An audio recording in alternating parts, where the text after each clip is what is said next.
الحمد لله رب العالمين. الحمد لله ذي الفضل والإنعام،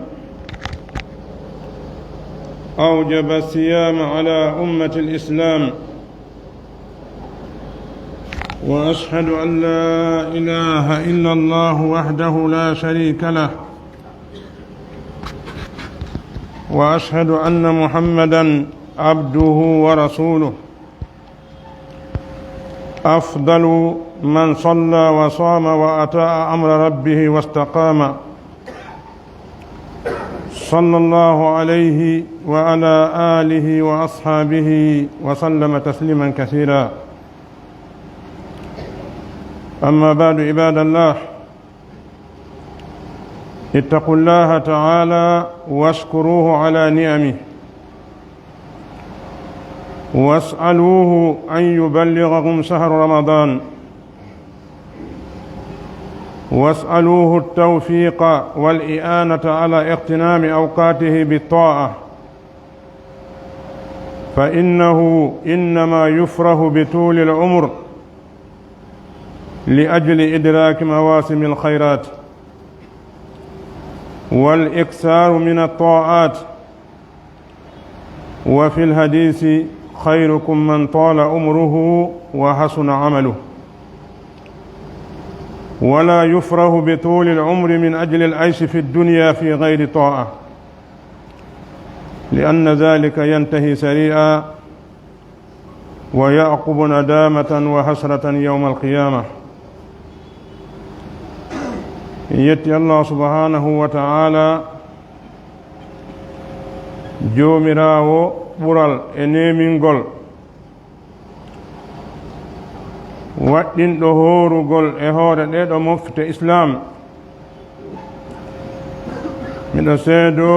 ala reweteɗo e goonga siwana kanko Allah subhanahu wa ta'ala, gooto on eɗi fuu, ka tagugol e ka jeygol e ka toppitagol e ka handugol e rewede fof ko gooto. ɗo seedo o mo suɓi o nuli e meɗen nelaɗo meɗen muhammad sallllahu alayhi wa sallam ko jiyaɗo makko wona kafidiɗo makko, ko nulaɗo makko mo o suɓi o nuli e meɗen. oɗo ɓuri moƴƴude kala juuluɗo, kanko ɓuri moƴƴude kala horuɗo, kanko ɓuri moƴƴude kala ɗoftiɗo allah ñiiɓe hoore peewal. toromo kanko allah subhanahu wa ta'ala yo o juulu e dow oɗo nelaɗo e ɓengure makko nden e sahabaɓe makko ɓen o hisina ɓe. ɓaawo ɗum ko ono yo jiyaɓe allah, miɗo wasiyo gooto kala e meɗen hulgol allah subhanahu wa ta'ala. nde tawno kala ko neɗɗo faɗi so heɓi ɗum ɗo haray o faɗali, kala ko neɗɗo heɓi so o faɗi ɗum ɗo haray o heɓali. teddungal bani adama on wona iwdi makko ndin, wona leydi makko ndin. inna akramakum inda allahi atqakum, ko ɓuri teddude e mon ka allah, ko ɓurɗo hulde allah o, ka jeeyaɗa o no jeyraɗa o. hulen allah subhanahu wa ta'ala jarnenmo e hoore ɗiɗo nemaji makko ɗi o woni e lontidirde e hoore meɗen bimbi e kikiɗe jemma e ñalorma, ɗi tawata haysi hiɗe yettude ɗi e wawata ɗi yettude no haniri noon. toroɗenmo kanko allah subhanahu wa ta'ala ko kanko wiye en toromo, toroɗenmo yo o tawnu en nduɗo lewru suumaye no raɓɓiɗi ka haqqille, no raɓɓiɗi ka konti, kono wona tawaɓe hande ɓen fof tawete ɗum. a anda ko e hombo maɓɓe jeeyeteɗa, yalli a tawete ɗum a tawatake, anda ko ɗum waɗi hiɗa hani torade allah subhanahu wa ta'ala yo tawne. ko waɗi tawegol ɗum ɗo no serti e tawegol piiji buy, sabu nokku ka tawata heɓa e moƴƴere nadandema aljanna, ma serta e bakkatu wonanoɗo sabu yaha yiite. ɗum si tawno ko saare cayi aduna fof yahayno toon, siko goɗɗo e yimɓe fof yiɗaynomo. idan tawegol ɗum ɗo, yiɗugol tawegol ɗum ha toro allah yo allah tawne ɗum, ɗum kadi ko okkede yo allah okku en ɗum. haray toroɗemo kanko subhanahu wa ta'ala, si woni o jaɓi du'a men on o tawni en nduɗo lewru suumaye, yo o hawrindin en, o walla en e gollugol ko moƴƴi e nder waɓɓutuji nduɗo lewru. ko waɗi wona tawede on tun kadi buyno tawe ndu lewru ɓe naata e mayru ɓe yalta hara hunde ɓe watina probléme. idan tawegol ndu ko buy, kono arsikegol wawugol waɗugol ko moƴƴi e nder mayru waɗa tawa koko landa kon kadi ɗum kadi wona tawa ɓen fof heɓata ɗum goy. ko ɗum waɗi hiɗa hani torade allah subhanahu wa ta'ala yo okke ko wiyete kon tawfiq, yo o walle golla e mayru tawa koko gollete kon, golla e mayru tawa koko nelaɗo yamiri ko ma ko ɓe waɗi ma ko ɓe ñinni, ko tawata kon so a waɗi allah weltora windanema baraji na yayango tun. ko waɗi no woodi taweteɓe nduɗoɓe golla tawa golle maɓɓe ɗen ko perdi nafata hay fus, ko waɗi kala gollal ngal rewirɗa allah tawa na allah yamirma ɗum nafatago ɗum. idan haray no hana ko anden ko hana weltorede e ɗan gurdan ɗan wonɗen ɗo ko fi tawede e ɗi sa'iji ɗi tawata so a golli seeɗa a heɓay buy sengo ko allah subhanahu wa ta'ala e hebbingol moƴƴere. ko waɗi ari e maako nelaɗo sallllahu alayhi wa sallam ɓe maaki ko ɓuri moƴƴude e mooɗon onon mofte ɗen ko on mo ngurdam mum juuti golle mum moƴƴi. oɗo ɓuri moƴƴude. ɗo so yilti ɓaawo en taway no woodi goɗɗo ngo ko windi ton, mana ko ɓuri bonde e mooɗon ko on mo ngurdam mum juuti golle mum boni. si golle neɗɗo ala e moƴƴude ko ɓuri mo moƴƴande rawne heɓal ka hawre leydi ɗo, sabu ko hasbeteɗo ko waɗi kon ko nangitirteɗo kadi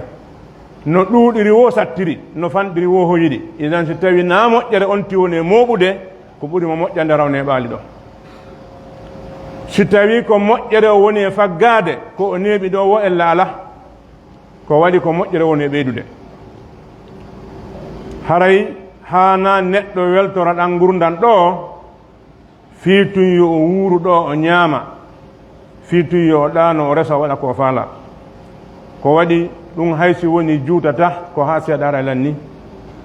ko artata ɓaawo muɗum ko ninse ñande dargal dari madama neɗɗo na hoto ɗoftade Allah woni. ibadallah,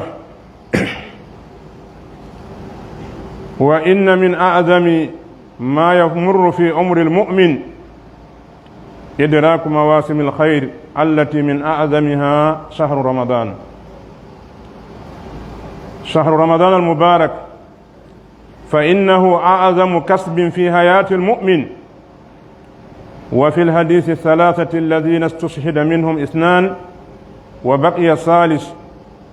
بعدهما ومات على فراشه فرؤي سابقا لهما في الجنة فتعجب الناس من ذلك فقال رسول الله صلى الله عليه وسلم أليس عاش بعدهما وصلى كذا وكذا وأدرك شهر رمضان فصامه والذي نفسي بيده إن بينهما كما بين السماء والأرض. فاحمدوا الله أيها المسلمون إذا بلغكم هذا الشهر وأكثروا فيه من فعل الطاعات واكتساب الحسنات. جيا بالله هري أندن نجيا إكو أوري مونودة e ko feƴƴata e gurdam neɗɗo julɗo on taweede ɗi saa'iji moƴƴere ɗi tawata no jeeya e ko ɓuri mawnude e majji nduɗo lewru suumaye. Allah subhanahu wa ta'ala ko o waɗi e nduɗo lewru kon no ɗuuɗi, wona noon lewru ndun o waɗani ɗum goy ko ene suumaye ko lewru si darngal dari ke ndu huncete ndu itte ndu yata yite ndu yata aljanna. idan ko waɗa e lewru ndun kon ko fiimen enen ɓiɓɓe adama ɓen, ko fiiye en faggo moƴƴere heɓe mbuyi, fiiye en rento e bone o yaafano en ko feƴƴi kon, ko ɗum Allah waɗani nduɗo lewru. mi mana ko caangol ka tawata hiɗen yaha looten bakkatuji men feƴƴuɗi so tawi hiɗen faala laaɓuɗe. idan kala ko nanɗa no wi'e e nduɗo lewru waɗama wona fi goɗɗo goo waɗa ko fi ɓiɗɗo adama on e jinna, yani ko ɓeeɗo ɗiɗo wi'a yo waɗi yo accu. haray ko Allah subhanahu wa ta'ala waɗani en kon e ndu lewru ɗo no heewi. ari e makko nelaɗo sallllahu alayhi wa sallam yimɓe tato wonnoɓe no wawi ko fewno maɓɓe ma ko ada maɓɓe na ɗum himmi en, ko himmi en koko waɗi kon nande waɗi. ɓeeɗo no ardi noon ko wonde maɓɓe tato ɗiɗo maɓɓe yahuno ɓe yani sahidi. ɓen andi yangol sahid ala e golleji moƴƴi ɗin ko ɓuri ɗum ɗo. ko waɗi ko marɗa kon fuu ko ɓuri marde valeur ko hoore ma, suudu ma ndun e jawdi ma ndin e yimɓe ma ɓe e kala ko marɗa kon ko ɓuri marde valeur kama ko wonki humma kon ka. si goɗɗo ƴettiɗo galle mum okki Allah en fof en hawoto, mo ƴettiɗo jawdi mum ndin fof okki Allah en fof en hawoto, kono mo ƴetti no wonki hum mum kon okki Allah, ala ko ɓuri mawnude ko okkete kon ka hoore leydi ɗo hewti wonkiki. ko marɗa kon fof ko ɓuri himmude e maka e wonki maɗa kin. sa yeehi ha a okki kiɗore ala ko okke hande kadi. idan ɓeeɗo ko wonki maɓɓe kimɓe ƴetti ɓe ukki Allah subhanahu wa ta'ala ko ɗum ɗo ɓuri mawde ko ɓe marno kon fuu ɓe yani sahidi kamɓe ɗiɗo tammo maɓɓe on kañum yanali sahidi o arti o wuuri ka makko o wuuri kanko kadi ɗon haa balɗe makko ɗe lanni o maayi ka danki makko ɗon Allah subhanahu wa ta'ala no faala en andinde fiye wakkilo goɗɗo e julɓe ɓen yi'i o tammo mayɗo ka suudu mum wondema o attike yamɓe sahidi ɓen ɗiɗo naatugol ko aljanna ɓe haalande ɗum nelaaɗo sallllahu alayhi wa sallam koyɗi goo no mari nafoore firgol koyɗi no woodi kono wona fuu woodani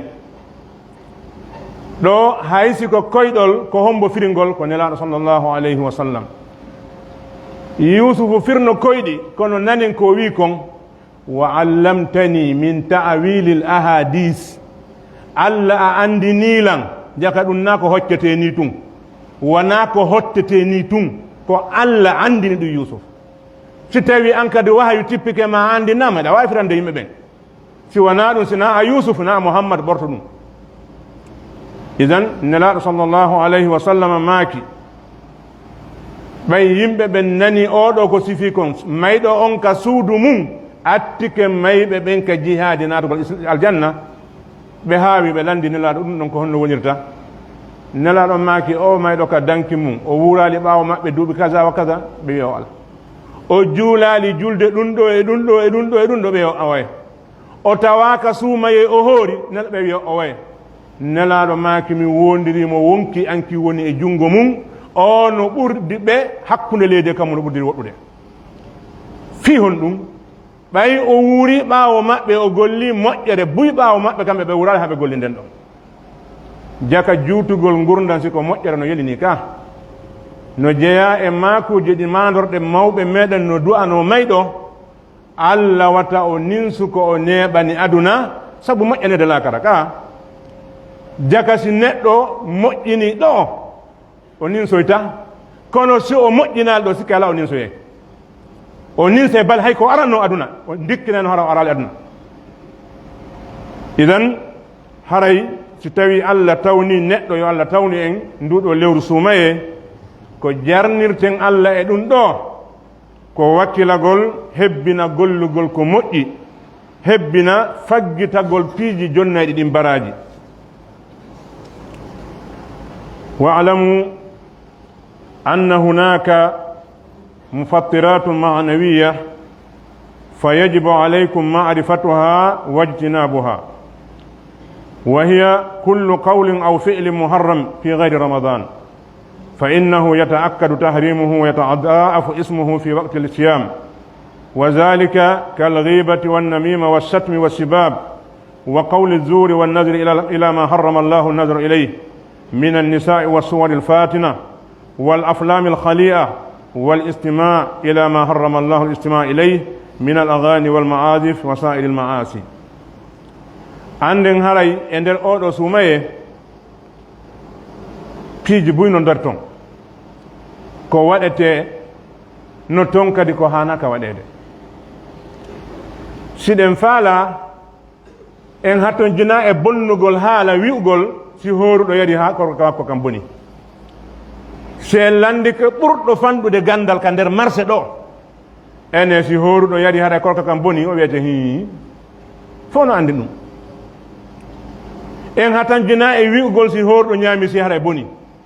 na ɗum maporɗen ko bonnoji ɗi tawi ɗin horuɓe buy haaju mum ala e majji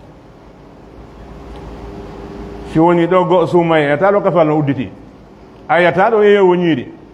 idan jaka fof no andi ɗum ɗon ñaamugol ngol e yergol ngol bonnay korka allahumma sina yarande wootere ma ñamande wootere ñamande honde woni bonnata korka ñamande nde horuɗo yejjiti himo hoori o ñaami o anditi de jaka himo hoori ma o yetta ko korka ni o acciti o continue korka makko kan nde ñamande ɗo nelaɗo maakinde bonnata korka sa a jaɓali ɗum a sali ke dina kam fo ko waɗi gongel ngol nelaɗo goɗɗi salo goɗɗi gasta sa a gondinayi Muhammad a gonginaymo fo sa a yedda fo si neɗɗo yejjiti o yari o yejjiti haɗimo hoori ɓay ko woɗo ñande o ñama yara accugol ko wowi welafi idan o yehi tun o yari o antidemo hoori ma o yiyatama hiɗa hoori o acciti o continue ñallal makko ngal nde ñamande ɗam jaran ɗo bonnata korka kono ko heddi gon fof bonne amma no toon mana yankoji ɗi tawata a yirata guite maɗe mbimana sa waɗi ɗum ɗon haysi bonnata ko horuɗa kon kono uyta e baraji maɗa ɗi si tawi noon uyta ɗiɗin ɗuuɗi yaha hara hunde hedda kamirangoy no wawi wonɗo inna a ɗum ɗo bonnata korka kono uytay ɗum baraji so tawi uyta e sappo ari uyti ko be uyti gokku ko ɗum heddoto idan haray no jeeya e ɗin e kala konngol ma kuuɗe harmunoɗe ado suuma e arde faamin ko harmi kon no harmi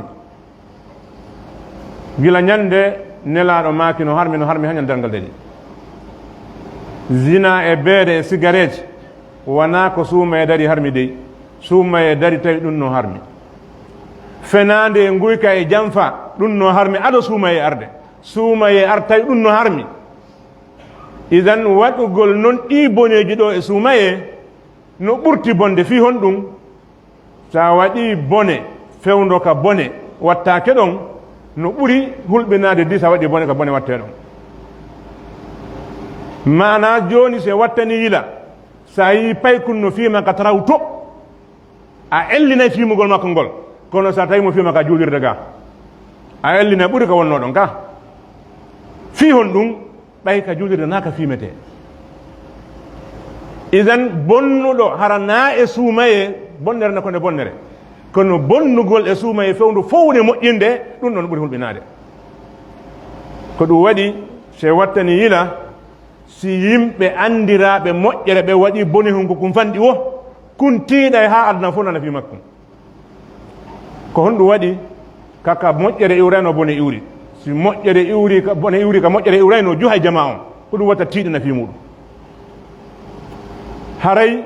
kala gollal ngal tawata no harmuno kala konngol ngol tawno no harmi si suuma e ari haray harmugol maggol ɗon no tenti kadi bakkatu mum on haray ɓeydoto sabu woni ittugol bote e ko Allah mawnini kon Allah subhanahu wa ta'ala wi wa man yu'azzim sa'aira allahi fa inna dhalika min taqwa alqulub mo mawnini mandeji diina Allah kan ɗum no jeeya e kulol Allah ka ɓernde ɗe juulirɗe na ko watte ka juuɗi kon ko watte nder ga ka isan wa kadhalika lewru suumaye wona ko watte lebbi ɗin ko watte mayru ko wano noon sa yeehi makka ka hurum na ko watte leyɗe ɗen ko fo watte ɗon nokkeli dewe ɗin ka Allah waɗi kon fika o rewe mawningol ɗum ko jeeya ɗum hulgol Allah ittugol bote ɗum ko angal kulol Allah haray bakkatu neɗɗo on so waɗi siga ɗiɗo bakkatu on heeway no jeeya e majji bone ɓurɗo sakade on hande hakkundeji meɗen ko tawata makko ba e paykum waɗa e bal hiɗa wawi wiide oɗo bone o sakitike ha hande kadi o kontaka bone sinaka seeɗaɓe ñoore hande se wi'i joni hara ko examen appareil no woodi contrôle o darama dama juulirde ɗo kala tawɗo no wowla yimɓe ɓen aybeji maɓɓe ɗin o yaltata ɗo tanji noon fof yaltay boyi yaltata hombo wawi joɗade hande bimbi ha kikiɗe hara o ñoali hay goto o fokkita ɗo ha o hewtoya o ñoali hay goto o hiira hande himo waalo o ñoali hay goto si on examen waɗama hande gañotoɓen fanɗay tawi le oɗo bone no jeeya e boneji mawɗi ɗi Allah subhanahu wa ta'ala haɗi en o ɓannidiri ɗi e hunde nde tawata haqqille men en fof jaɓata wala yaghtab ba'dukum ba'da ayuhibbu ahadukum an ya'kula lahama akhihi mayitan fakarihtum sen fottiɗo hande e goɗɗo Allah dandu no yalta ka berɗe no jogii haysi ko kollum bani adama surraɗo ƴettoy toon ma hemo jogii haysi ko newre nden tun ma en tawi ka soƴƴari makko ma ka hirande makko junngo bani adama ma teral bani adama himo ñaamude ɗum e wonira e makko hannde kadi ka aduna ɗo e wonirta e makko ka bal e waɗama ka waɗali hefere ɓen kaari hannde ko junngo goɗɗo men tawi ka soƴƴaari makko nanere makko wona ben makko wona bolonda makko wona golloɓe makko ɓe nasiɓe makko ɓen fof accidemo hoore makko ka ɗum ɗon e ño'ugol goɗɗo no fota ndaade nasu qur'ana o joni noon oɗo bone mo tawata ko ni fotata moko ba ñallida e o sa yahay hay ka karal juulirde a yahay e kuuri julirawa makko ba ɓene jooɗi tawa ko ɗum woni golle maɓɓe ɗen allah je kaari no waɗi ni monsieur kaari no waɗi ni kaari no waɗi ni ko wolugol yimɓe tun ga wiyete ha ñiɓɓa ko ɗum ɗo woni jikru wongol joni ɗum ɗo no harmi hay sina e suumaye tentini wonande horuɗo on idan ñoore e baddi e yennugol e wowlugol fenande e ndaarugol ko allah harmini ndaarugol kon ɗum ɗo ko hunde no daganaki julɗo fof waɗugol tentini julɗo horuɗo hande ɗen andi buy e sukaɓen no jaribora ɗum ɗo téléphone ji ɗin ɗen andi ko woni nder ton kon mo kala no wayi no téléphone mum o wayi noon téléphone mo kala no wayi no o wayi noon wona téléphone o mari allah koko walɗa o watta nder ton kono wawɗa o ko arta ton ko wata kadi idan filmuji arayɗe ɗin ton e wonɗe ɗin ka télé fof ko gotum debbo ɓortiɗo ka nder téléphone maɗa e ɓortiɗo ka taraw fof ko gotum si a daari debbo ɓortiɗo tarawɗa e a daari ɓortiɗo ko won ka téléphone ma ko yuppa e wañci no fota ter ko bakkat goti marɗa idan wattane yilay ɗum ɗo no jeeya e bonnereji ɗi tawata julɓe ɓen no itti bote mum no wattanalira e muɗum no heewi wadde hannde tentini sukaɓe no hoore mum fuu ko wiyete musique hannde yeehi ha tawi hannde ko wiyete musique ko ayna woɓɓe ko ɗum woni ka ƴiiƴa maɓɓe ko ɗum ɓe ñamata ɓe wuura woɓɓe no weeta hannde hara ɓe ñamali ɓe yarali kono si ɓe jentaki musique ɓe wawata wonde no woodi otoje dogaɗe hannde a sikka ko ɗum woni carburant majje on sa inni sofre jaɗanni musique makko on aray ko ha ɗo yewdude ɗon ko on gooto ha ɗon a innay makko nena makko ma ben makko wiɗa yo waro idan tawi le musique dagaki dagata ko haddal ngal doro haysi ko hontode o jenta haysi ko hombode yimimo haysi ko ɗengal hongal o yima musique mo arabujo yimi e mo ɓalejo yimi fof ko musique no fotatero wigol ɗum ɗo ko arabu yimi arabu kanko on ɗum arabu ko so julɗi nelano ko maki kullukum li adama wa adama min turabi la fadla li arabiyin ala ajamin illa bi taqwa on fof ko e ɓiɓɓe adama o ɓiɓɓe adama adama ko mulla wi arabujo ɓuura ɓalejo ma dañma boɗejo si wona so ɓuuri mo hulde allah idan haray wattane yila moƴƴingol ngol ko buyi kono si wonti accali bonneji ɗi nafata haray ko ƴogugol waɗa e sagare a towna tun fof jippogaleji ana ɓorta hay fus si tawi hiɗa udditi damal bonneji ɗin ɗa wadde hiɗa wiide ɗa wadde ko moƴƴi a son jeeya hoorema woni aqul ma samitum wa astaghfiru lakum fastaghfiruhu innahu huwa alghafuru rahim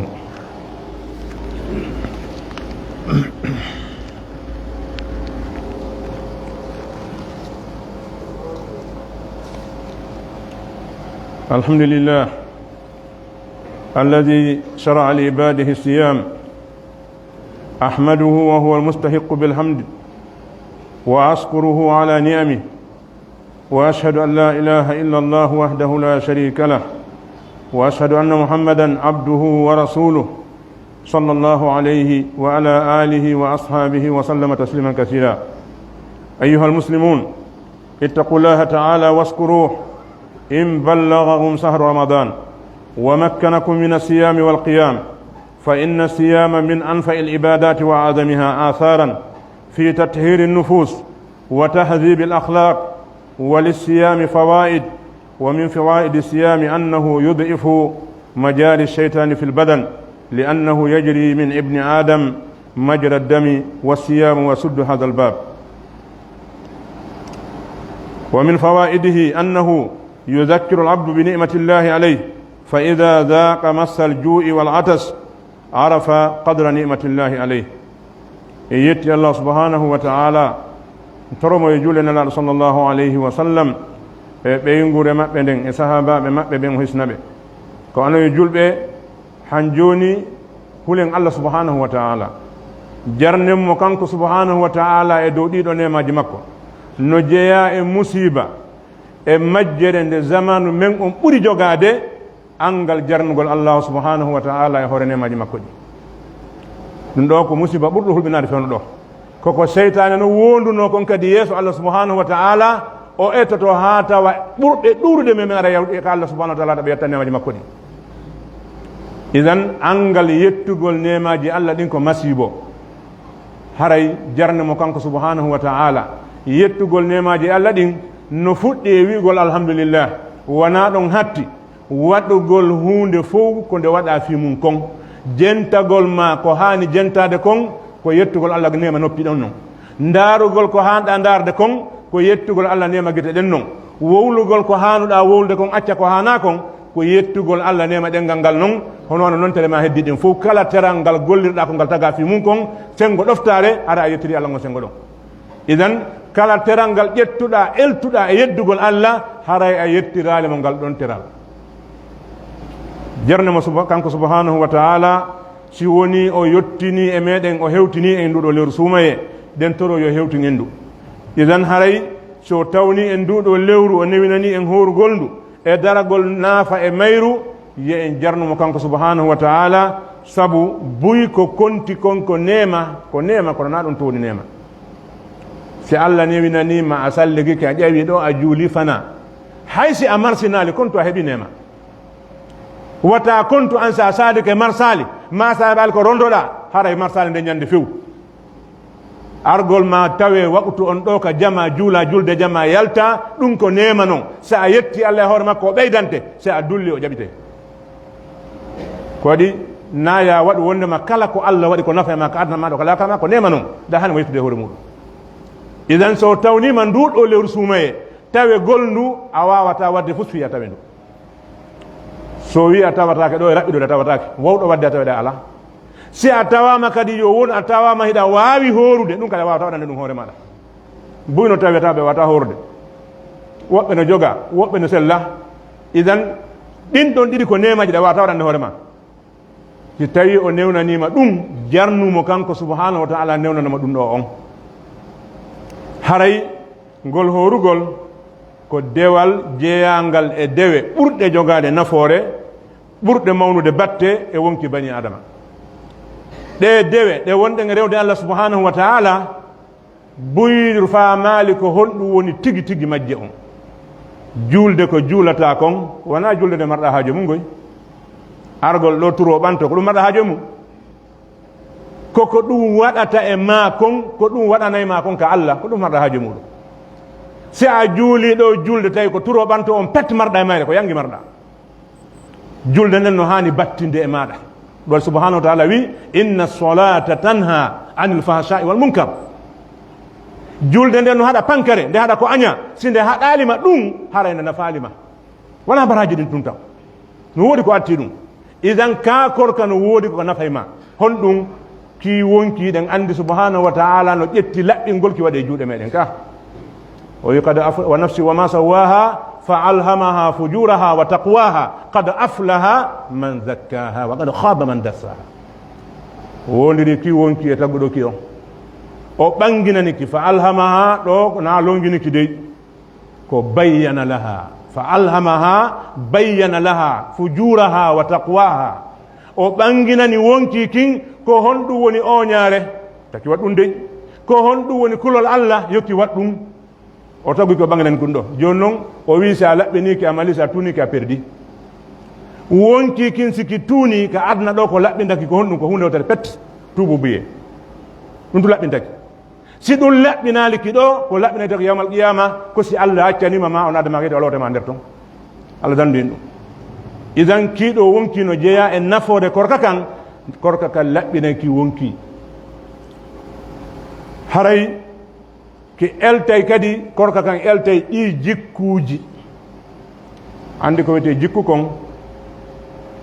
hande no jeeya e ko julɓe ɓen ɓuri wasede e piiji ɗin ɗum ɗo ko wiyete kon jikku moƴƴo andi jikku on ko ɗiɗi ko jikku moƴƴo e jikku bonɗo jikku bonɗo on ɓuri ɗuuɗude e ɗi jikku moƴƴo on ko waɗi kala ka jikku moƴƴo woni hara jikkuji bonɗi ɗiɗi no ɗon ɓe wi al khulqul mahmud bayna khulqayni zamimayni jikku yettiniɗo on jikku moƴƴo on himo hakkunde jikkuji ɗiɗi ŋiñaaɗi e ɗi fof. misal gootal, Allah subhanahu wa ta'ala yewti fi jeyaɓe makko ɓen ka suratul furqan, o yewti wondema hiɓe okka wande okkugol ko jikku moƴƴo, kono addiɗo honɗum alladina ida anfaqu lam yusrifu wa lam yaqturu wa kana bayna dhalika qawama. ko hakkude ɗon hulqul mahmud on, israfu on ko masmum, iqtar on ko masmum, hulqul mahmud on ko on ɗum ko wongol qa'im bayna dhalik, wongol hakkude ɗon. a ƴettata fof naɓa, a ñoƴƴata fof joɗɗa e hoore muɗum, waɗugol hakkude ɗon ko ɗon jikku heddi yettini ɗon, ɗiɗa ɗi ko añani ɗi. si a woni guddu mo okkata few a heɓi jikku bonɗo, sa ƴetti ko marɗa kon fof a hokki a waɗi jikku bonɗo, par ce que a heytana joni ma ninsita. idan wongol hakkude ɗon ngol woni hulqul mahmudu on. idan jikku ɗin fof ko ni wayi. haray korka kan no jeeya e ko eltata e bani adama on ɗi jikkuji, ekkitate muñal, ekkitate yurmede, ekkitate anditangol yimɓe tampo ɓe anda ka kamɓe ɓe tampi hari. haray no jeeya e nafoyri ka o korka wono nelaɗo makirani noon sallllahu alayhi wa sallam, ɓe maaki si neɗɗo hoori hooru gongol ɓittinayi yahande seytane nden ka nder ɓandu bani adama o. ɓe maaki seytane no jinda e nder ƴiiƴan goɗɗo e moɗon wono ƴiiƴan e jindirta e ɓandu bani adama on noon. seytane jinda e ɓandu goɗɗo e moɗon wono ƴiiƴan ɗan jindirta e ɓandu makko. ɓe maaki ɓittinire laawol seytane ngol howrugol. siɗa hoori hara seytane mara doole few, kono si tawi ɗum ala e juuɗe maɗa o heɓa doole. ko ɗum waɗi si neɗɗo no haari tun no haari tun no ɗon ɗiɗi tun fayda waaju accamo nafude goy. ko ɗum waɗi ko marɓe ɓen ɓuri bewɗe fi hon ɗum ɓe ala seytane heɓa doole ɓanndu ndum. si neɗɗo tampi ha hara o newike, seytane ala doole ɓanndu ndum. isan korka kan no jeeya e ko nafata kon harana jonnugol baraji ngol taw en ɗittingol seytane nder ɓanndu maɗa ndu. haray no jeeya e naforeji kaɗo korka, andintingol neɗɗo on jaka yo hari himo ne e nema kan han fil janna.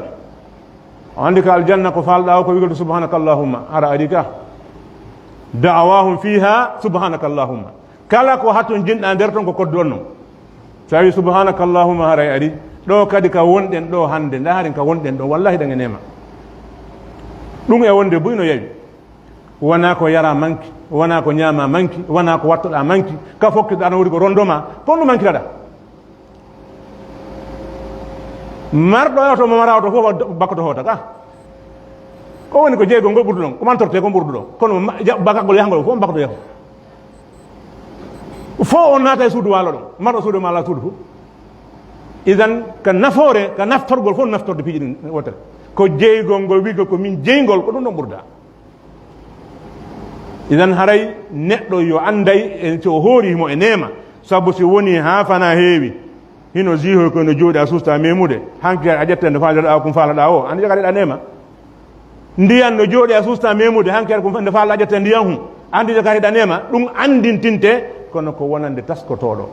no wodi yimɓe ko bumɓe ka nder ɓernde naaga, ndikka noon goɗɗo wumude ɗo di wumude nder ga.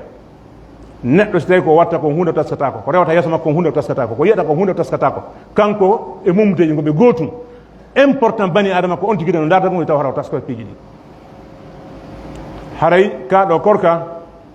eto ɗen